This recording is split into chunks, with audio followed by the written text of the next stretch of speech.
پہلی دفعہ ایک ایسا ڈرامہ آیا جو مصنوعی نہیں تھا، حقیقی ڈرامہ تھا۔ ان کے نام بھی حقیقی اور تاریخ بھی حقیقی تاریخ پر مبنی۔ تو یہی وجہ ہے کہ اس نے آ کے اس قلعے کو جو 70 سال سے ہالی ووڈ اور بالی ووڈ نے کھڑا کیا تھا، بڑی محنت سے اس نے آ کے گرا دیا۔ آج انہیں ہوش آیا ہے کہ جو زندگی کا حاصل ہے، جو اصل ہے، ہم جب تک اس اصل کی طرف لوٹیں گے نہیں، ہمیں ہمارا کھویا ہوا مقام ملے گا نہیں۔ تو انہوں نے غازی ارطغرل بنایا اور پھر یہ بھی بتایا کہ تم اگر اپنا کھویا ہوا مقام حاصل کرنا چاہتے ہو تو کسی شیخ کامل کے دامن سے وابستہ ہو جاؤ، کسی کو اپنا مرشد بنا لو، کسی کو مینٹور بناؤ اور پھر اس سے روحانی فیض بھی حاصل کرو۔ یہی وہ فیض تمہیں عشق رسول تک لے جائے گا۔ اس ڈرامے کا جو سب سے خوبصورت پہلو ہے وہ یہ ہے کہ جب بھی سونے آقا کریم صلی اللہ علیہ وسلم، میرے لجپال آقا کا نام نامی اس میں گرامی آتا ہے، وہ ہمارے یہاں لوگ تو انگوٹھے چومتے ہیں، ان کا طریقہ یہ ہے کہ سر کو جھکا کر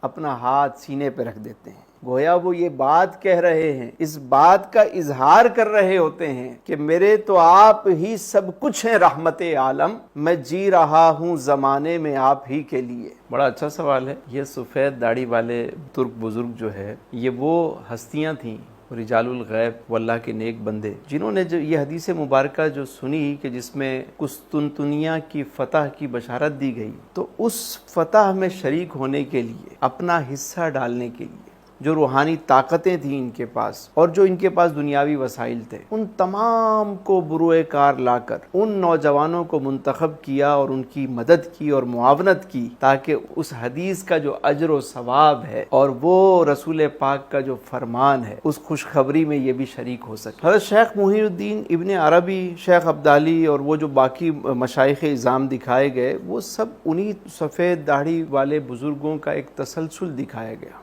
جو اللہ کے منتخب بندے بھی تھے اور جو وہ اولیاء کاملین کی جماعت تھی، جنہوں نے معاونت اور مدد کی۔ اور یہ بات ہمیشہ یاد رکھیں کہ جب بھی آپ کسی اچھے مشن پہ لگتے ہیں تو وہ روحانی قوتیں اور طاقتیں آپ کی ہمیشہ مدد کو آتی ہیں۔ دین کی بات پھیلانا صدقہ جاریہ ہے، ثواب کی نیت سے ویڈیو کو شیئر ضرور کیجیے۔ جزاک اللہ۔